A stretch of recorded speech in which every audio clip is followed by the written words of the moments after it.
Good morning प्यारे बच्चों। तो आज हम एक नया अध्याय के बारे में चर्चा करेंगे जिसका नाम है वृत्त और स्पर्श रेखा, और ये अध्याय नंबर 13 है। वृत्त और स्पर्श रेखा, सर्किल एंड टेंजेंट।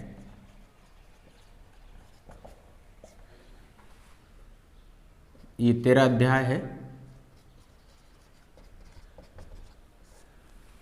सबसे पहले हम इसमें चर्चा करते हैं छेदन रेखा पे। छेदन रेखा, सिकेंट। छेदन रेखा हम कहते किसे हैं? देखिए, मान लीजिए कोई वृत्त है। ये क्या है? वृत्त का केंद्र है। यदि इस वृत्त की परिधि को दो अलग अलग बिंदुओं पर, यानी कोई रेखा इस वृत्त को दो अलग अलग बिंदुओं पर काटे, यानी कि परिधि को दो अलग अलग बिंदुओं पर काटे, यानी कि ये रेखा है, इस परिधि को एक तो P बिंदु पर काट रही है और एक Q बिंदु पर काट रही है, तो ये हमारी क्या होगी? छेदन रेखा होगी। यानी कि PQ क्या होगी? हमारी छेदन रेखा। इस रेखा को हम क्या बोलेंगे? छेदन रेखा। छेदन रेखा। तो देखिए इसकी परिभाषा क्या है? वह रेखा जो वृत्त को दो अलग अलग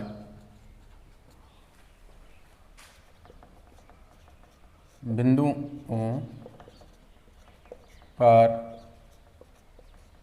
प्रतिच्छेद। प्रतिच्छेद का मतलब क्या होता है? काटना। प्रतिच्छेद करती हो, छेदन रेखा कहलाती है। तो ये हमारे पास में क्या है? एक छेदन रेखा हुई।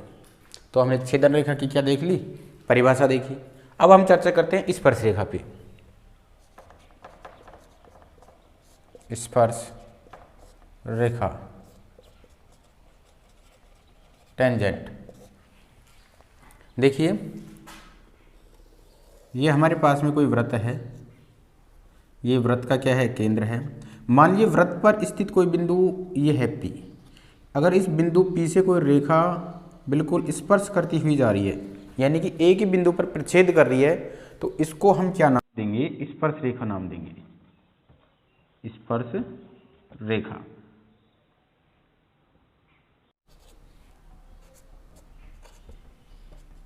तो ये हमारे पास में क्या हुई? एक स्पर्श रेखा हुई। और जहां पर ये प्रतिच्छेद कर रही है उस बिंदु का नाम क्या रहेगा? स्पर्श बिंदु। स्पर्श बिंदु। तो इसकी परिभाषा देखिए, वह रेखा जो वृत्त को केवल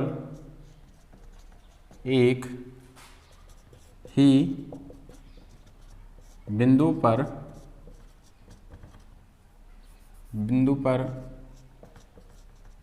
प्रतिच्छेद करे तो उसे स्पर्श रेखा कहते हैं। और जिस बिंदु पर प्रतिच्छेद करती है और जिस बिंदु पर प्रतिच्छेद करती है उसे स्पर्श बिंदु कहते हैं। स्पर्श बिंदु कहते हैं। देखिए, इसमें से छोटे प्रश्न पूछ सकता है। मान लीजिए हमसे इसने पूछ लिया कि वह रेखा जो वृत्त को केवल एक ही बिंदु पर प्रतिच्छेद करती है उसे किस नाम से जाना जाता है? तो हमारा आंसर क्या होगा? स्पर्श रेखा होगा। और दूसरा क्वेश्चन ये पूछ सकती है कि वह रेखा जो एक वृत्त को दो अलग अलग बिंदुओं पर प्रतिच्छेद करती है तो उसका नाम क्या होगा? तो उसका नाम हमारे पास में होगा छेदन रेखा। इसीलिए हमने ये परिभाषा सीखी है। चलिए आगे देखते हैं। और नंबर 1 देखिए, ये सर्किल है हमारे पास में, ये इसका क्या है, केंद्र है। मान लीजिए कोई स्पर्श रेखा खींची गई है, ठीक है।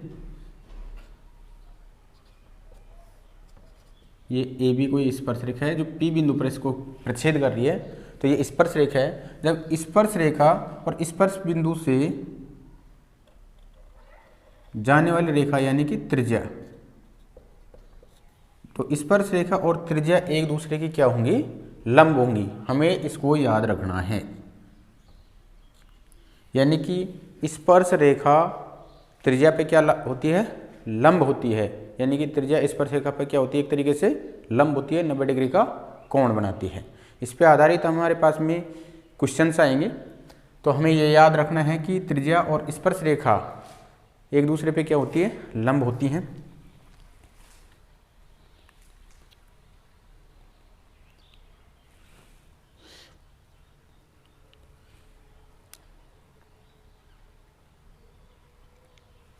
इसको हम इस तरह से लिख सकते हैं,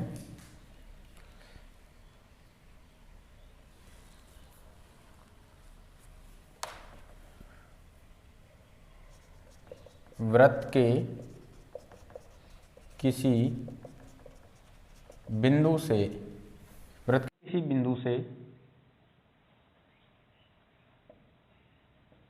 खींची गई स्पर्श रेखा उस बिंदु से गुजरने वाली रेखा, गुजरने वाली रेखा कौन सी होगी, त्रिज्या पर लंब होती है। हमने अभी भी बताया था, यानी कि त्रिज्या ये स्पर्श रेखा है, वृत्त पर किसी बिंदु से यानी पी बिंदु से खींची गई स्पर्श रेखा, इस पी बिंदु से गुजरने वाली रेखा कौन सी है, त्रिज्या, ये इस पर क्या होती है, लंब होती है। हमें सिर्फ यही याद रखना है कि स्पर्श रेखा त्रिज्या पे क्या होती है, लंब होती है। आगे देखते हैं।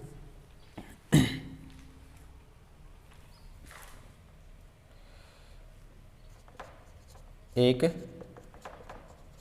बिंदु से वृत्त पर खींची जा सकने वाली स्पर्श रेखाएं। देखिए, अब हम इसके बारे में चर्चा करेंगे, एक एक लेते हैं इस पे, इन पे आधारित क्वेश्चन आएंगे। जब कोई बिंदु वृत्त के अंदर स्थित हो तो कितनी स्पर्श रेखाएं खींची जा सकती हैं। मान लीजिए हमारे पास में ये क्वेश्चन आ गया कि कोई बिंदु वृत्त के अंदर स्थित है तो उस बिंदु से कितनी स्पर्श रेखाएं खींची जा सकती हैं। देखिए, ये वृत्त है, ठीक है, ये वृत्त का केंद्र है। वो कह रहा है कि इस वृत्त के अंदर ही कोई बिंदु है, मान लीजिए बिंदु ए है। अब इस बिंदु ए से कितनी स्पर्श रेखाएं खींच सकते हैं, यानी कि इस बिंदु से गुजरते हुए हम अगर ऐसे रेखाएं खींचेंगे तो स्पर्श रेखा थोड़ी होगी ये, क्योंकि ये स्पर्श रेखा नहीं होगी, ये तो छेदन रेखा हो जाएगी। स्पर्श रेखा तो बिल्कुल इसको स्पर्श करती हुई जाएगी, तो इसमें स्पर्श रेखाएं अपन नहीं खींच सकते, तो यहाँ पे क्या हो जाएगी, वो शून्य। क्वेश्चन नंबर 2, वृत्त के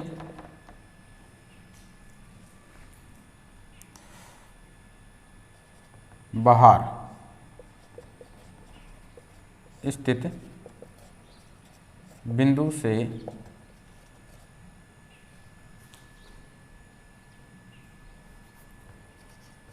कितनी स्पर्श रेखाएं खींची जा सकती हैं। अब वो क्या कह रहा है कि वृत्त के भार, अब देखिए मान लीजिए हमारे पास में ये वृत्त है, इस वृत्त के भार मान लीजिए कोई बिंदु ये रहा ए, अब इससे देखिए एक स्पर्श रेखा तो ये हो जाएगी, दूसरी स्पर्श रेखा ये गुजरेगी, ठीक है। तो कितनी स्पर्श रेखाएं हुई? 2। तो हमारे पास में आंसर कितना हो जाएगा? 2। वृत्त के भार स्थित बिंदु से खींची जाने वाली स्पर्श रेखाओं की संख्या कितनी हो जाएगी? 2 हो जाएगी। और ये दोनों स्पर्श रेखाएं लंबाई में भी कैसी होती हैं? समान होंगी। इसे हम आगे देखेंगे। नंबर 3, वृत्त पर स्थित किसी बिंदु से कितनी स्पर्श रेखाएं खींची जा सकती हैं। वृत्त पर, वो क्या कह रहा है कि वृत्त पर कोई बिंदु है और उस बिंदु से कितनी स्पर्श रेखाएं खींची जा सकती हैं। देखिए ये वृत्त है, इस वृत्त पे मान लीजिए कोई बिंदु P है, तो इस बिंदु P से हम केवल एक स्पर्श रेखाएं खींच सकते हैं। कितनी स्पर्श रेखाएं खींच सकते हैं? 1। तो इसका आंसर क्या हो जाएगा? 1। ठीक है। नंबर 4, वृत्त पर कितनी स्पर्श रेखाएं खींची जा सकती हैं। देखिए यहाँ पे देखिए वृत्त पर, और यहाँ पे है वृत्त पर स्थित किसी बिंदु। तो हमें जब वृत्त पर स्थित किसी बिंदु का नाम बिंदु दे दे तो हमारी स्पर्श रेखाओं की संख्या होगी 1। और जब वो कह दे कि वृत्त पर, यानी कि बिंदु नहीं दिया, तो हमारे स्पर्श रेखाओं की जो संख्या हो जाएगी वो हो जाएगी अनंत। अनंत कैसे होगी?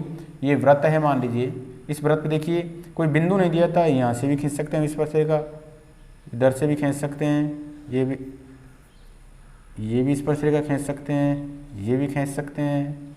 ऐसे हम क्या कह सकते हैं? इसकी अनंत स्पर्श रेखाएं खींच सकते हैं।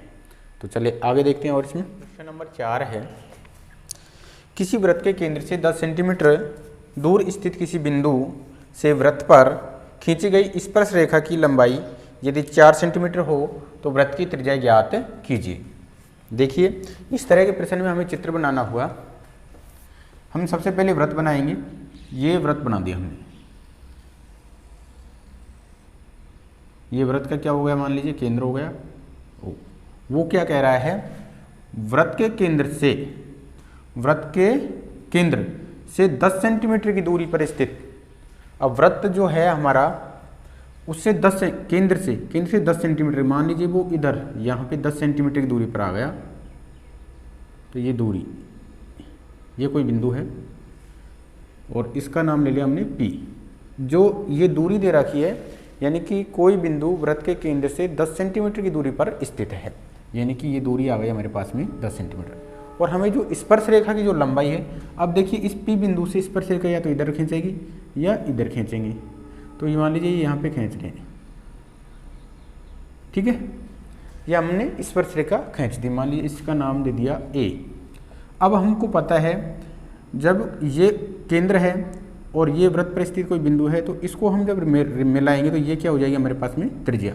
और यही हमें ज्ञात करनी है। तो इसकी मान लीजिए त्रिज्या क्या मान लेते हैं? R। और ये भी हमको पता है कि त्रिज्या और स्पर्श रेखा कितने डिग्री कोण बनाती है? 90 डिग्री कोण बनाती है। तो इसका मतलब ये समकोण त्रिभुज हुआ OAP। जब ये समकोण त्रिभुज हो गया तो हम इसमें बोधायन प्रमेय लागू करेंगे।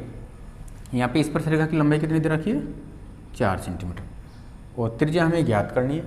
अब देखिए ये हमारे पास में 90 डिग्री है, तो 90 डिग्री के सामने की भुजा तो ये हुई, तो ये हमारे पास में क्या हो जाएगा? कर्ण हो जाएगा। अब हम इसको लंब मानेंगे और इसको आधार मानेंगे। तो सबसे पहले वृत्त की स्पर्श रेखा की लंबाई वो कितनी दे रखी है हमें, AP, वो है 4 सेंटीमीटर।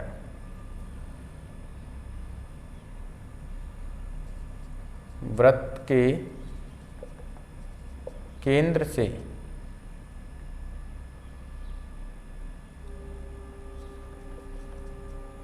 बिंदु P की दूरी, वृत्त के केंद्र O से, वृत्त के केंद्र O से बिंदु P की दूरी वो हुई हमारे पास में OP, और वो दे रखी है हमें 10 सेंटीमीटर।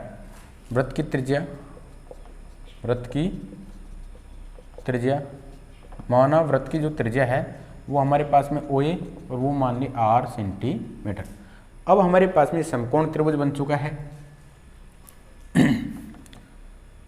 अब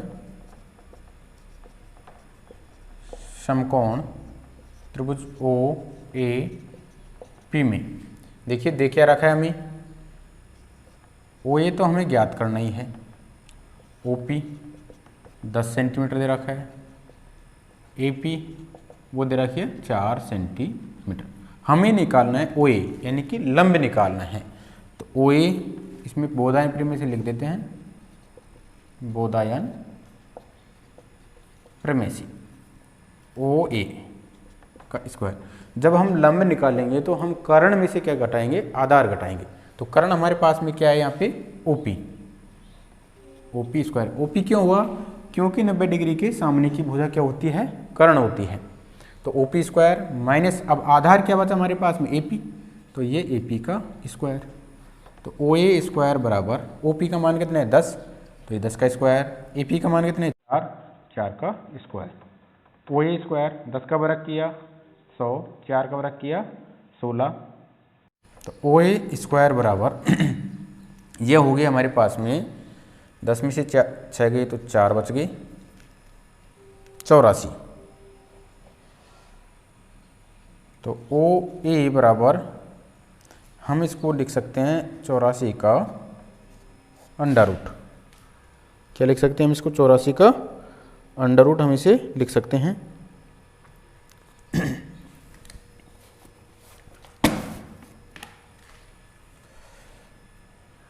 इसको मैंने ऐसे कैसे तोड़ देता हूँ, 21 गुणा 4। अब देखिए यहाँ से 4 का वर्गमूल कितना होगा 2, और ये रूट में रहेगा 21। तो हमारे पास में जो वृत्त की त्रिज्या आई वो कितनी आई, अतः वृत्त की त्रिज्या OA बराबर 2√21 सेंटीमीटर है। तो इस प्रकार के प्रश्नों को हम इस तरह से हल ज्ञात करेंगे, क्योंकि इसमें क्या बनेगा, समकोण त्रिभुज बनेगा। और जब समकोण त्रिभुज बन गया तो हम बोधायन प्रमेय लागू करेंगे। वो क्या करेगा, कई बार हमें केंद्र से बाहर स्थित बिंदु P है उसकी दूरी दे देगा, स्पर्श दे देगा और त्रिज्या पूछेगा। कई बार हमें स्पर्श रेखा दे देगा, त्रिज्या दे देगा, और हमें केंद्र से जो बाहर स्थित बिंदु P है उसकी क्या पूछेगा, दूरी पूछेगा। जब दूरी पूछता है बाहर स्थित बिंदु की तो कर्ण निकालेंगे। तो देखिए और देखते हैं इस पे आधारित प्रश्न में है ये।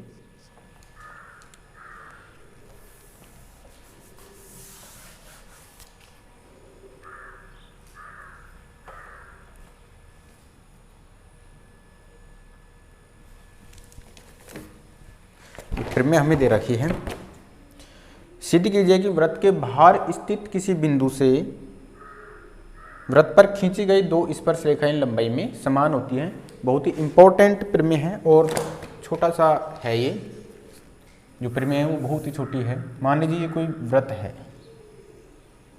ठीक है, ये वृत्त का क्या हुआ हमारे पास में, केंद्र हुआ। इस वृत्त पर भार, मान लीजिए भार ये बिंदु है, इस पे 2 स्पर्श रेखाएं खींची गई हैं। एक स्पर्श रेखा ये खींच दी, दूसरी स्पर्श रेखा हमने ये खींच दी ऐसे, ठीक है। अब हम क्या करते हैं, इसमें ये P बिंदु है, ये A बिंदु ले लिया और ये B बिंदु, ये वृत्त का केंद्र है। हमने क्या किया, इसको ऐसे लंब डाल दिया, लंब डाल दिया तो 90 डिग्री कोण बनाएंगे। और हमने क्या किया, इसको केंद्र को ये P बिंदु से मिला दिया, ठीक है। तो देखिए इसमें दिया क्या गया है, दिया है एक वृत्त जिसका केंद्र O है, वृत्त के बाहर स्थित बिंदु P से दो स्पर्श रेखाएं PB व PA खींची गई है। ये हमें दे रखा है। सिद्ध क्या करना है हमें?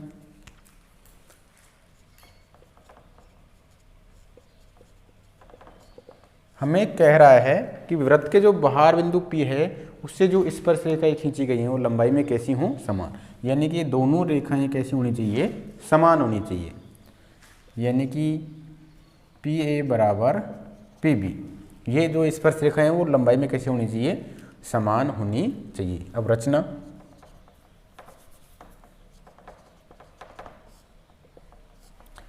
में हमने क्या किया? केंद्र O को बिंदु A, B और P से मिलाया। केंद्र O को बिंदु B, A तथा P से मिलाया। उत्पत्ति। अब देखिए हम शुरुआत करते हैं। जब हमने केंद्र को B से मिलाया तो ये लंब हुआ एक तरीके से, क्योंकि त्रिज्या है जो स्पर्श रेखा पे क्या होती है? लंब होती है। तो हमारे पास में एक त्रिभुज ये बना और एक त्रिभुज नीचे बन गया।